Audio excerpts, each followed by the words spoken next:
Thank you, Encore, for your ministry and music, and thank you, Mike, for leading them. As I said, we are continuing on in our series on the book of Exodus, and I want to begin by having us think about a beginning of a message or an introduction to a message such as this. Okay, oftentimes the preacher will try to grab your attention, maybe wake you up, telling a story, telling a joke, maybe just saying something that is relatable to move you into the text that they are preaching. Think about yourselves. You've got a lot on your mind. You have sick kids. You have big projects at work coming up this week, a stressful situation. Your attention needs grabbed, pulled off of what you're thinking about, and brought onto the Word of God. Well, God comes with the ultimate attention grabber to begin our text this evening, and that is that God shows up in a burning bush. The ultimate attention grabber. 2 weeks ago, as last week was Fellowship Sunday, we left off the story in the book of Exodus. We left with Moses fleeing to Midian. He gets out of Egypt, he heads to Midian, and he ended up in Midian because of two separate occasions. He steps in on an attack, a fight going on, and he seeks to stand for justice and stick up for the one who is being oppressed. Moses sought to be a deliverer for the people of Israel, and we thought about 2 weeks ago that both Moses' timing and his method weren't God's timing, and we find that today in our passage. So when we come to Exodus 3, and we're going to be looking at both Exodus 3 and 4 this evening, when we come to these chapters, we find that Moses is now in Midian, and he's a shepherd far away from Egypt. And while he's attending his sheep up on a mountain, that is where we have this picture of Moses in the burning bush. A bush, he comes across a bush that is on fire. There is a flame, but this bush is not being burnt up. So I want us to begin by looking at the first 9 verses of chapter 3, and really I want to look at these just to kind of set the stage for our study this evening, and then we'll really get into the part that I really want us to focus on, as these are 2 pretty long chapters, but we could take them apart, but I think they really go together, and I want to try and do that this evening. So let's look at Exodus 3, verses 1 through 9, and you're welcome to follow along on the screen or open up in your own Bibles, but we'll read straight through the first 9 verses. Now Moses was keeping the flock of his father-in-law Jethro, the priest of Midian, and he led his flock to the west side of the wilderness and came to Horeb, the mountain of God. And the angel of the Lord appeared to him in a flame of fire out of the midst of a bush. He looked, and behold, the bush was burning, yet it was not consumed. And Moses said, I will turn aside to see this great sight, why the bush is not burned. When the Lord saw that he turned aside to see, God called to him out of the bush, Moses, Moses. And he said, Here I am. Then he said, Do not come near. Take your sandals off your feet, for the place on which you are standing is holy ground. Verse 6, and he said, I am the God of your father, the God of Abraham, the God of Isaac, and the God of Jacob. And Moses hid his face, for he was afraid to look at God. Then the Lord said, I have surely seen the affliction of my people who are in Egypt, and I have heard their cry because of their taskmasters. I know their sufferings, and I have come down to deliver them out of the hand of the Egyptians and bring them out of that land to a good and broad land. A land flowing with milk and honey, to the place of the Canaanites, the Hittites, the Amorites, the Perizzites, the Hivites, and the Jebusites. And now behold, the cry of the people of Israel has come to me, and I have also seen the oppression with which the Egyptians oppress them. So as I said, I want us to just look at these 9 verses to kind of just set the stage for what we're going to look at. So we'll look at most of these verses, but not exactly verse by verse. And I want to point out just 3 things that we see here, specifically 3 things that we see about God. And the first is that this is God who ultimately shows up. Verse 2 speaks of the angel of the Lord. Verse 2 again says, And the angel of the Lord appeared to him in a flame of fire. Well, we find that the angel of the Lord is ultimately God. Okay, notice how the text makes this clear. So we'll zero in on verses 4 through 6, and I've kind of bolded the parts that the angel of the gods meant the angel of God is mentioned in verse 2, but then after that it is God. It's God who's mentioned. It says in verse 4, when the Lord saw that he turned aside to see, God called to him out of the bush. I think that's important for us to see. It's the angel Lord, but now it says God called to him out of the midst of the bush. Moses, Moses, and he said, here I am. Then he said, do not come near. Take your sandals off your feet, for the place on which you are standing is holy ground. And he said, I am the God of your father, the God of Abraham, the God of Isaac, the God of Jacob. And Moses hid his face, for he was afraid to look at God. So I point this out to show us that this is an interaction. Chapters 3 and 4 is an interaction between God and between Moses. God is the angel of the Lord. God is the one in this bush that is on fire, but it's not being turned to ash.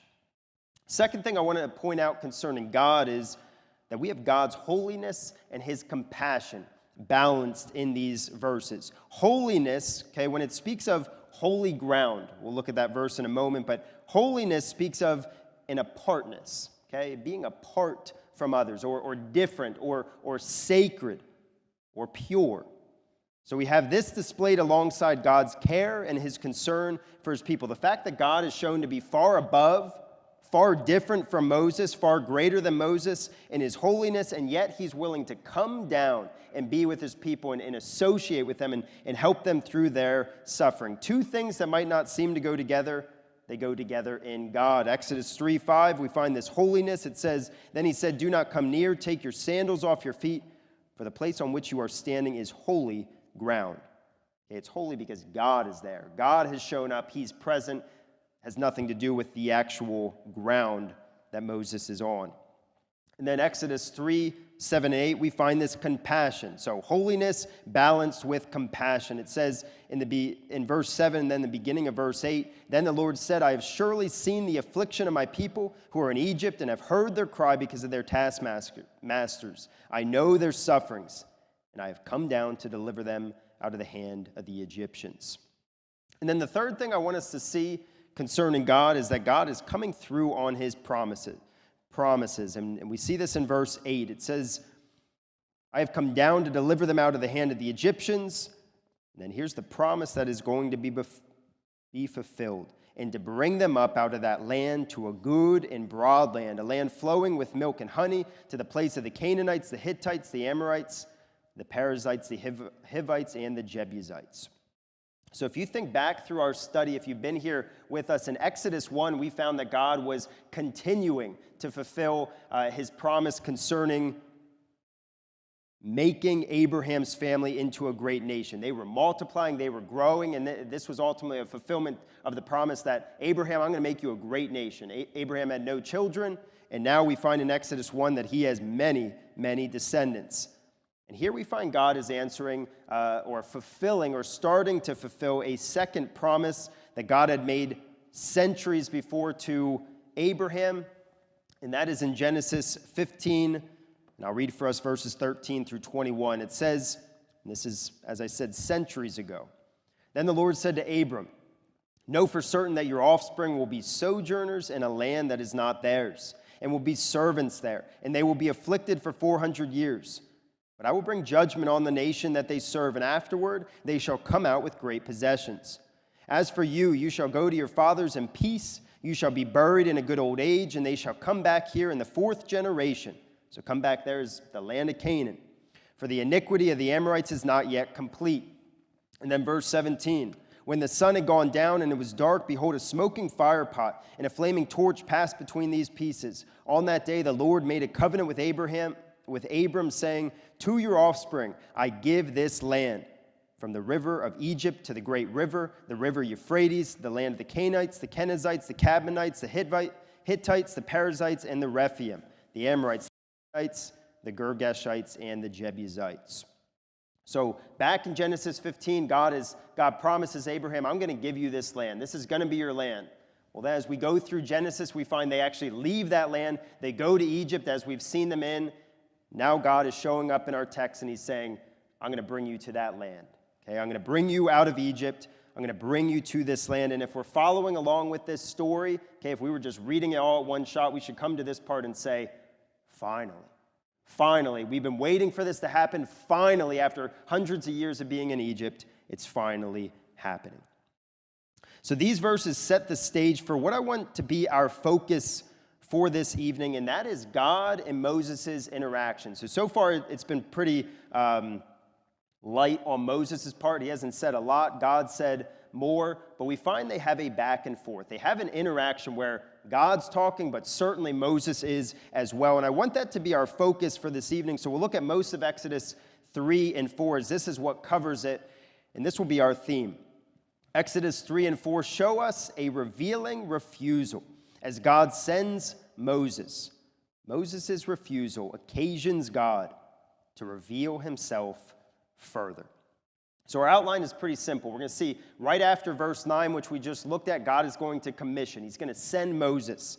And then we'll consider 5 instances in which this is met with resistance. Moses resists, and to each of these instances of resistance, God responds, and each response shows God's character. We learn great truths about God from these responses, and then after we've looked at this, I want to tie it all together and just look at one grand point of application.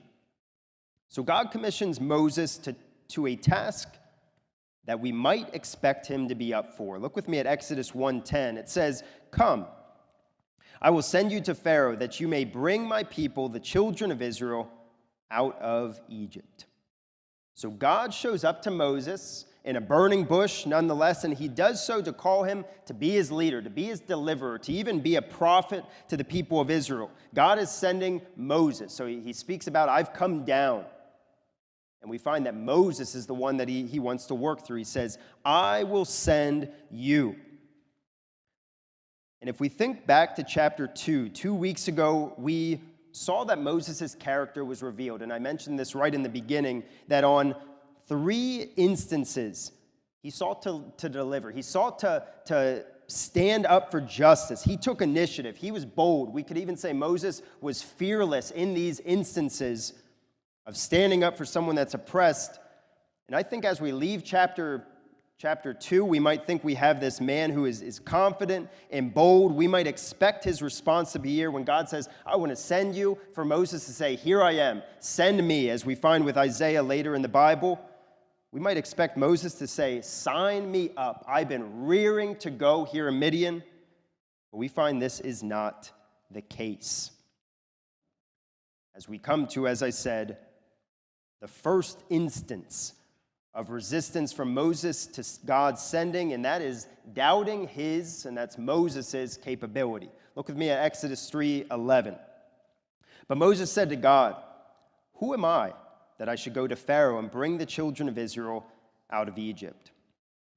So it's a humble response from Moses. Resistance, but I would say not sinful at this point. It's humble resistance. Moses questions here who he is to be sent on such a mission. Who am I to be called to fulfill God's plans? Who am I to confront Pharaoh? Moses, as we think about his words here, he's saying, who am I? He's realizing his weakness, his status, his failures, and all of this causes his first response to the call of God to be, who am I?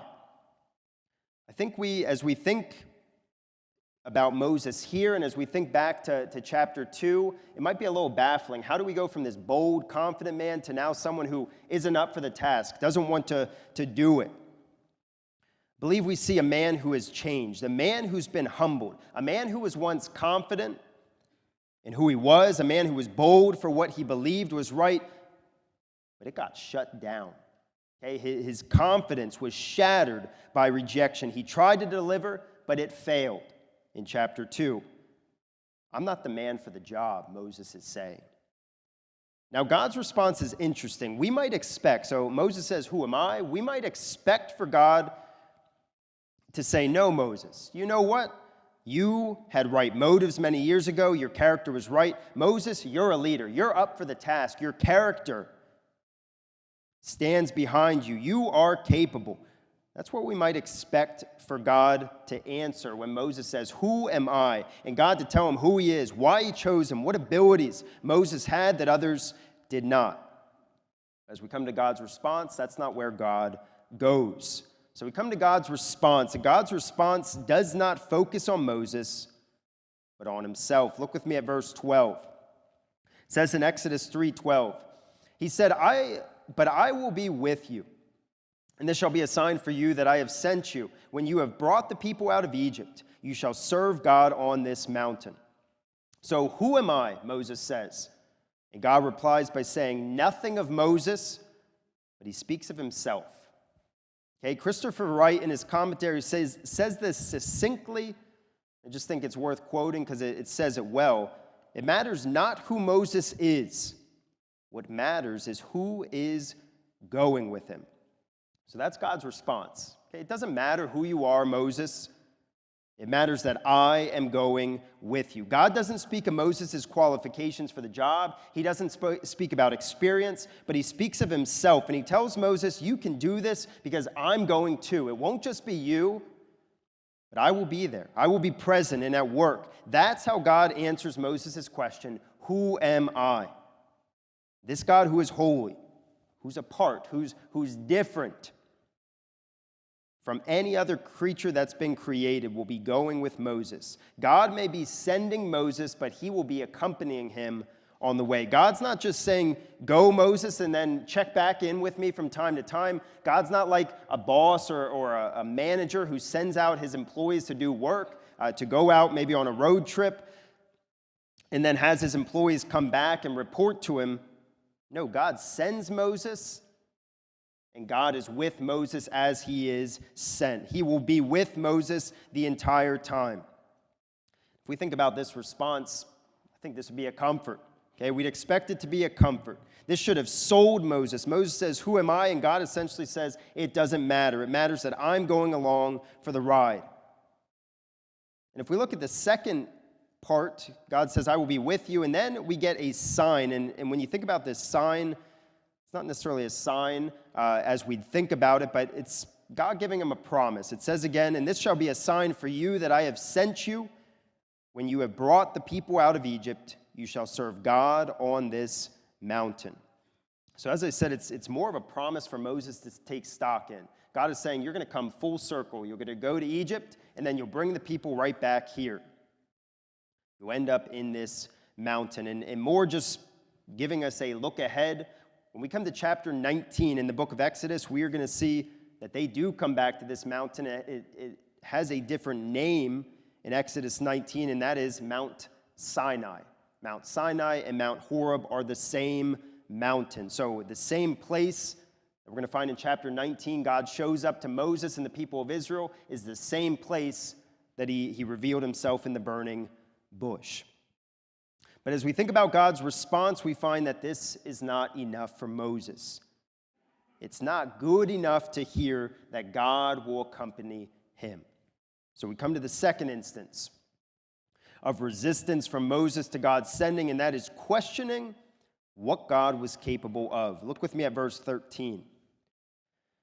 Then Moses said to God, if I come to the people of Israel and say to them, the God of your fathers has sent me to you, and they ask me, what is his name? What shall I say to them? So Moses begins, who am I? And now he moves to, who are you? Okay, who am I? Now he comes to, who are you? Moses comes up with a hypothetical here of him going to the people, and they want to know what God is sending him. And they specifically ask, what is his name? This very question, so he's bringing it as a hypothetical. This might be a very question in Moses' mind. He might be presenting it like this, but this is really something he wants to know. What is his name? Moses, as we think about this question, what is his name? He's not just looking for a specific name to identify God, but behind this question is Moses wanting to know, what is this God capable of? What power does this God have? That is what he means by what is his name? What's he capable of? What power does he have? What can he do is what Moses is asking here. And we get God's response, and we see that God gives Moses a whole lot more than his name. So as you can see, this covers many verses. I want to really zero in on the first two of this section. And as I said, Moses is looking for more so, what are you capable of? What can you do, God? So I want to look at verses 14 and 15, if you look with me there. God said to Moses, I am who I am. And he said, say this to the people of Israel, I am has sent me to you. God also said to Moses, say this to the people of Israel, the Lord, the God of your fathers, the God of Abraham, the God of Isaac, and the God of Jacob, has sent me to you. This is my name forever, and thus I am to be remembered throughout all generations. So as we think about these verses, I want to skip over I am who I am for a moment. We'll come back to it.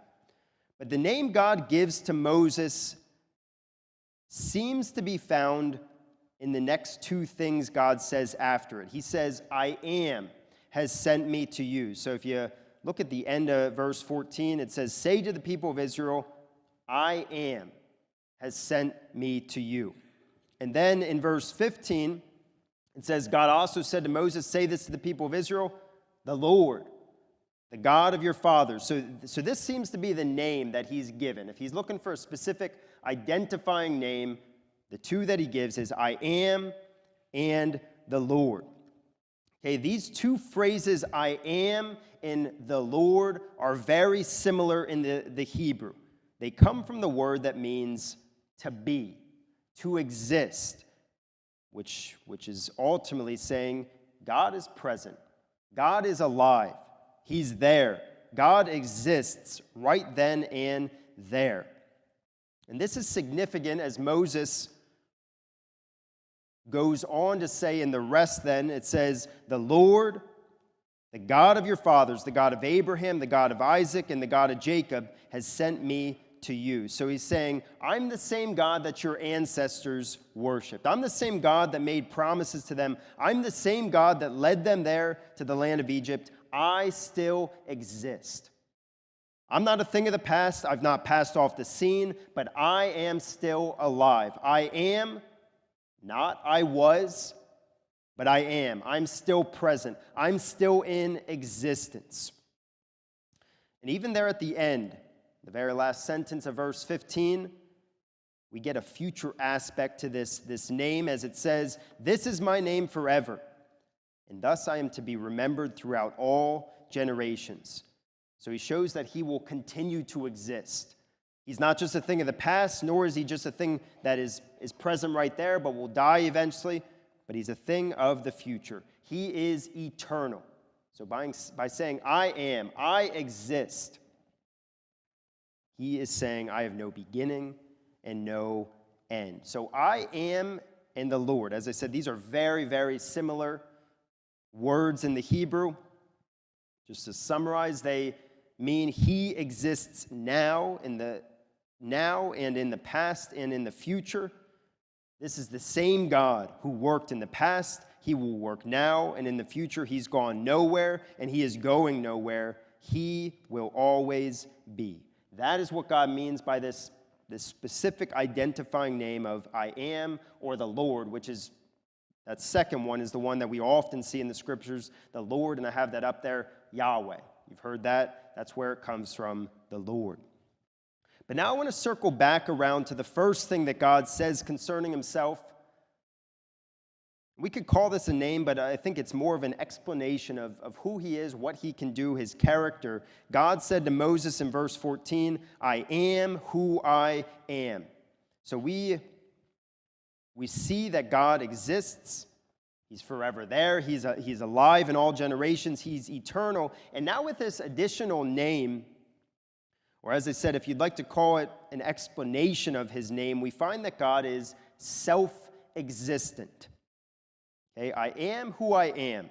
Another way of interpreting this is I am what I am, or I will be what I will be. God is saying that his existence, who he is, rests solely upon himself. Nothing causes him to exist. Nothing impacts or influences him. His being, his makeup, everything that makes him God rests squarely upon his shoulders. And if you think about yourself, this is a foreign idea to us as human beings. Okay, our existence, our makeup rests on something else. Okay, it comes from something else. Our life is sustained by God. Okay, we are not self-existent. We can't make ourselves continue to live. We couldn't bring ourselves into existence, but God is the only one who could do that. We came into existence through our parents' union. Our personality is influenced by others. It's changed by circumstances. We are not self-existent. God is. That is what is meant here. Going back to the burning bush, okay, we're given a neat illustration here of this name, I am who I am in the burning bush.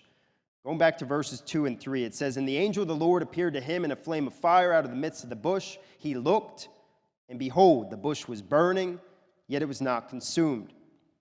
And Moses said, I will turn aside to see this great sight, why the bush is not burned. So there was a fire alit in the bush. The bush was on fire, but we are told that it was not consumed, that it was not devoured by the flame that was in this bush, meaning that the flame did not need the bush to stay lit.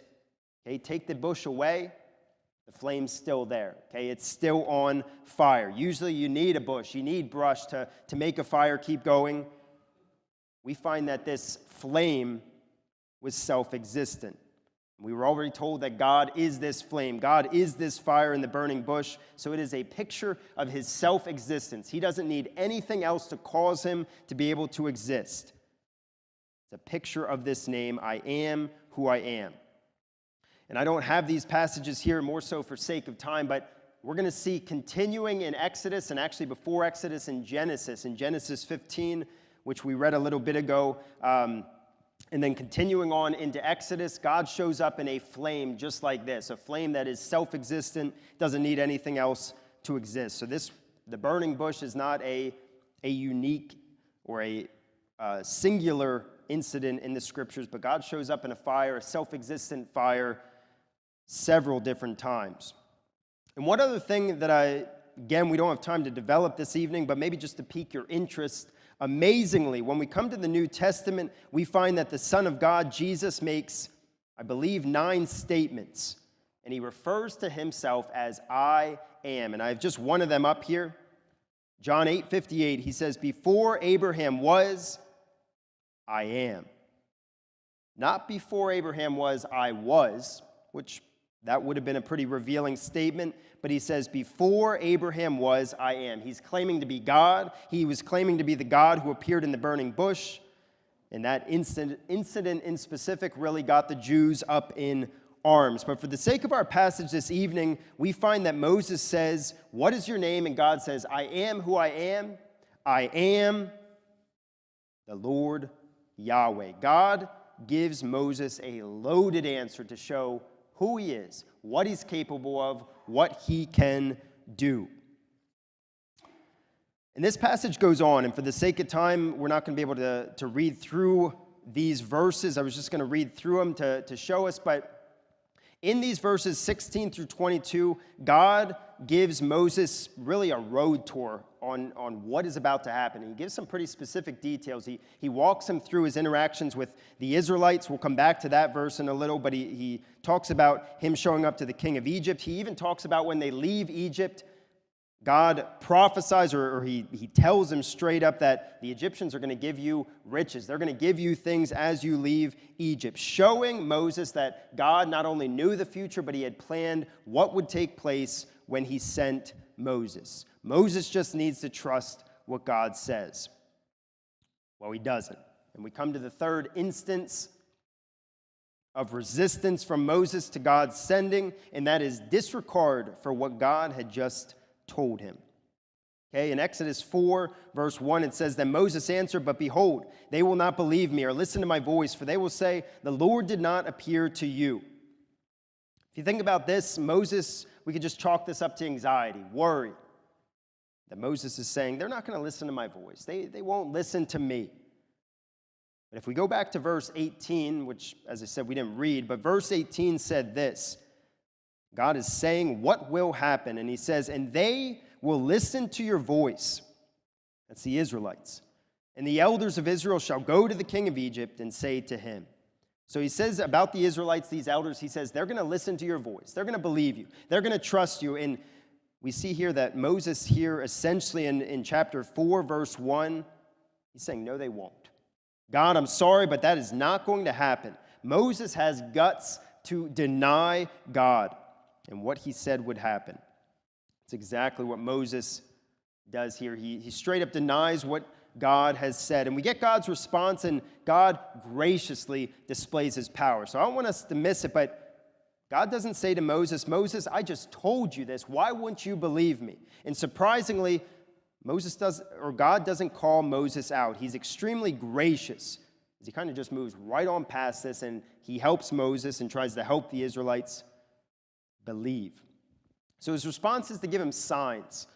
The first sign, is a staff turned into a snake. So God gives Moses some signs that he kind of have in his back pocket. And the first one is a staff turned into a snake. It says in Exodus 4, verses 2 through 5, the Lord said to him, what is that in your hand? He said, a staff. And he said, throw it on the ground. So he threw it on the ground, and it became a serpent. And Moses ran from it. But the Lord said to Moses, put out your hand and catch it by the tail. So he put out his hand and caught it, and it became a staff in his hand, that they may believe that the Lord, the God of their fathers, the God of Abraham, the God of Isaac, the God of Jacob, has appeared to you. So a staff, Moses' staff, turned into a snake and then back into a staff. Second sign, Moses' hand contracts leprosy. In Exodus 4, verses 6 through 7, it says, again, the Lord said to him, put your hand into your cloak. And he put his hand inside his cloak, and when he took it out, behold, his hand was leprous like snow. Then God said, put your hand back inside your cloak.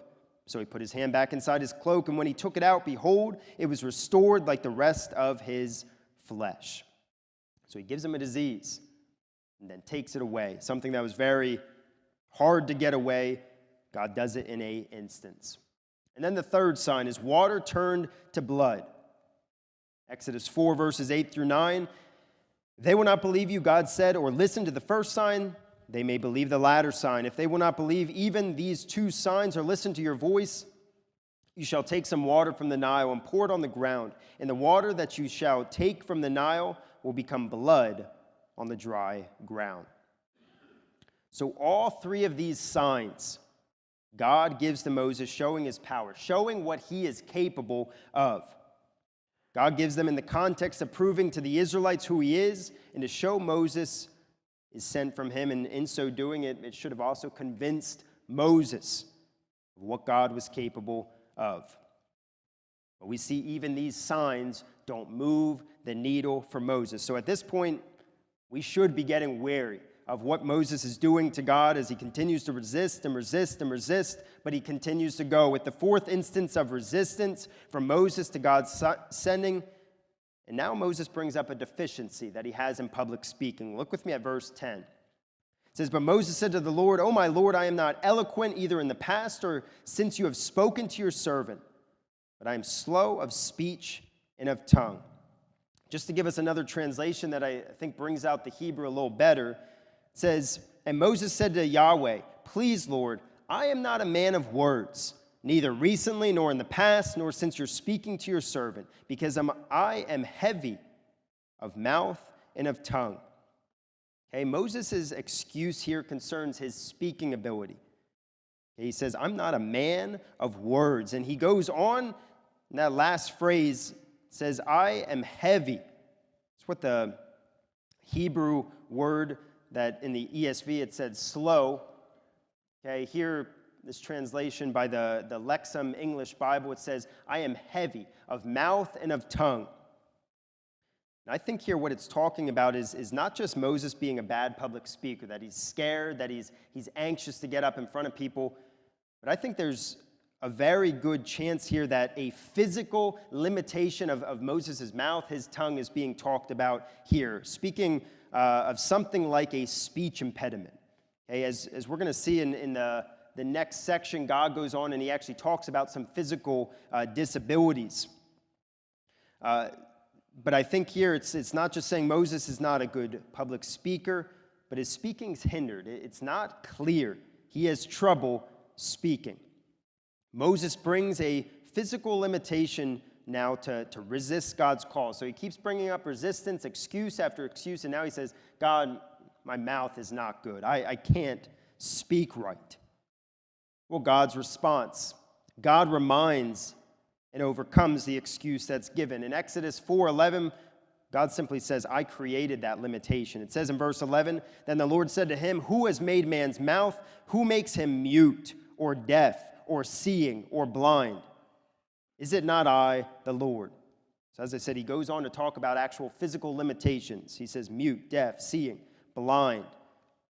God shows he knows full well Moses' limitation. He's saying, I created it. I created your mouth. I made you the way you are. And God shows he'll overcome it in verse 12. It says, now therefore go, and I will be with your mouth and teach you what you shall speak. Okay, God says, I created, and then he says, go.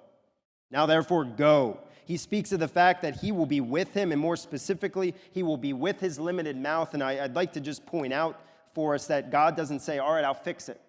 I'll make your mouth, I'll make your tongue better so that you can speak clearly, so that you do not have this limitation anymore. It's not what God says. He says he will work through this limited mouth. Moses sees this as a problem. He sees this as a roadblock. God does not. And now finally, we come to the fifth and last instance of resistance from Moses to God's sending, and that is blatant refusal. It says in verse 13, but he said, oh my Lord, please send someone else. So a question, then another question, a worry, and most recently a limitation, and now it's just complete refusal to go. God says that he is sending Moses. God calls him to go and do as he says, and here Moses says, no. Find someone else. I will not go. You'll have to get someone else to do what you want done. Keep in mind everything that God has already said, and keep in mind, I think it could easily be overlooked, Moses is still before the burning bush, and he is just straight up refusing the God who showed up to him in the burning bush. Moses' resistance is stubborn refusal. He will not go. So we get God's response. Anger and grace. Look with me at verse 14. Then the anger of the Lord was kindled against Moses, and he struck him down dead. No. It says, and he said, is there not Aaron your brother the Levite? So I just want to pause for a moment and say, he didn't strike him down dead. He didn't say, forget it, stay here in Midian, I'll go and get someone else. But he goes on and he says, is there not Aaron your brother the Levite? And he goes a different direction than maybe we'd even think there. I know that he can speak well. Behold, he's coming out to meet you, and when he sees you, he will be glad in his heart. You shall speak to him and put the words in his mouth, and I will be with your mouth and with his mouth, and will teach you both what to do. He shall speak for you to the people, and he shall be your mouth, and you shall be as God to him. And take in your hand this staff with which you shall do the signs. So he says, is there not Aaron your brother? He's not saying, all right, I'll go with Aaron. I'll pick Aaron. No, he says, we'll go with Aaron, but I'm still going with you. Moses is still going to be the leader. He's still going to be the deliverer. He's going to use Aaron as the spokesperson. They're going together. Moses is still, as we think about the books to come, the story to come, Moses is still very much the leader that God uses. So we see God's grace. Moses resists, he refuses, and yet God says, I'm still going to use you. He doesn't treat him how he deserves. I'll just make this as a passing point, just for sake of time. We won't get into it, but I do want to just stress that using Aaron is not God's plan B. Okay, we might think, all right, Moses, he won. Okay, things did get changed. It didn't go with God's original plan, but interestingly enough, I point out on the screen, it says in verse 14, I know that he can speak well. Behold, he is coming out to you. Aaron was already on his way to Moses, and we find in verse 27 that it was God who initiated this. It says, then the Lord said to Aaron, go into the wilderness to meet Moses. So Moses doesn't ruin the plans of God. God knew that Moses was going to refuse all along. So as we think about this interaction, we have quite the interaction between God and Moses. If we think about call stories in the scriptures, think about Jonah, Jeremiah, Isaiah. Okay, this is a very long one. It is one that we see is extensive. God is met with resistance and refusal. But chapter 4 ends with Moses going. God sends him, and he eventually goes, but he's going with his brother Aaron. And we're told that they speak to the Israelite leaders, and the Israelite leaders, they believe and they worship. So how I'd like to close is just with one grand point of application as we think about God's sending and Moses' reaction. I'll just put it in a short statement and expand off it. Just as God sent Moses, so he has sent you.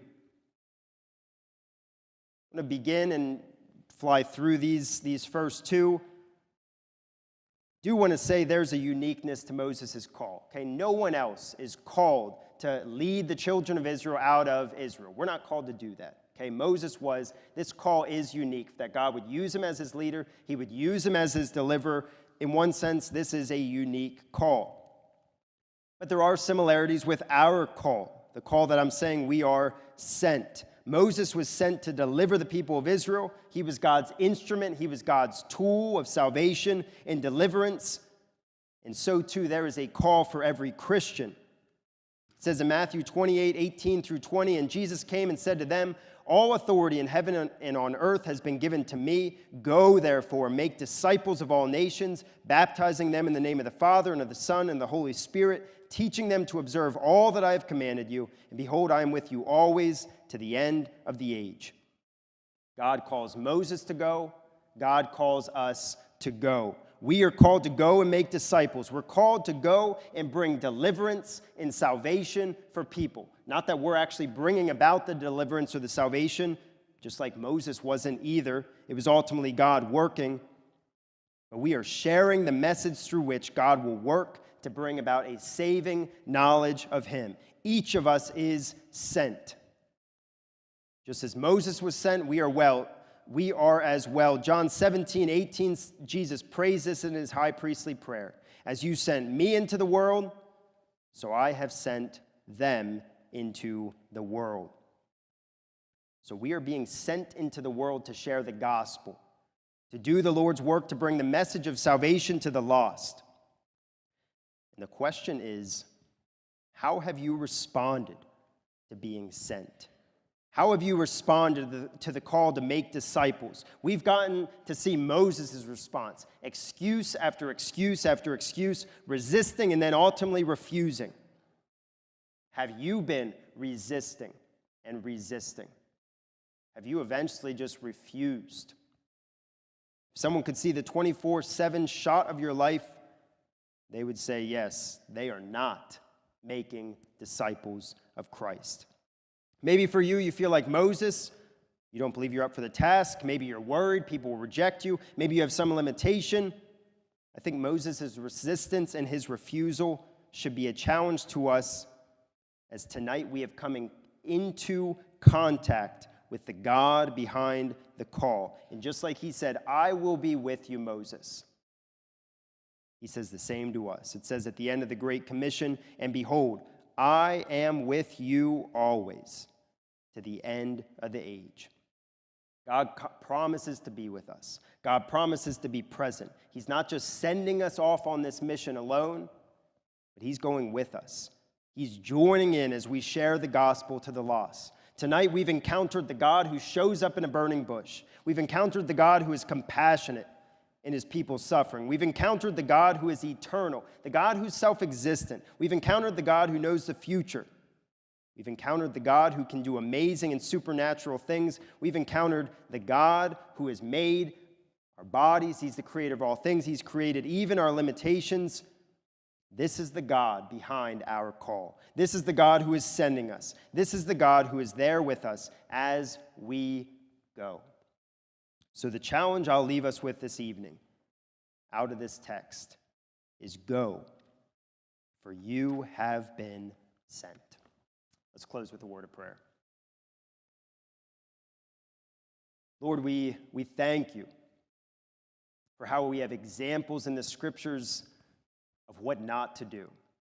Lord, we thank you for how you use people's reactions and ultimately people's sinful reactions in the scriptures to instruct us, to teach us how not to respond, how not to act, how not to speak. And Lord, I pray that tonight Moses' example, his resistance, his ultimate refusal would be a challenge to us if we've resisted, if we've refused, as we've been staying home, as we've been maybe at work, keeping our mouth shut.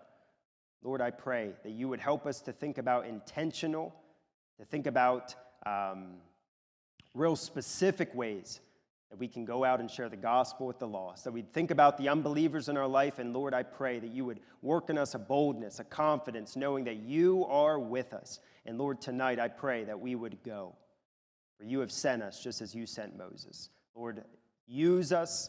And Lord, I pray that the fact that you are with us would be a great comfort as we go. And in your name I pray, amen. Thank you for joining us this evening, and you are dismissed.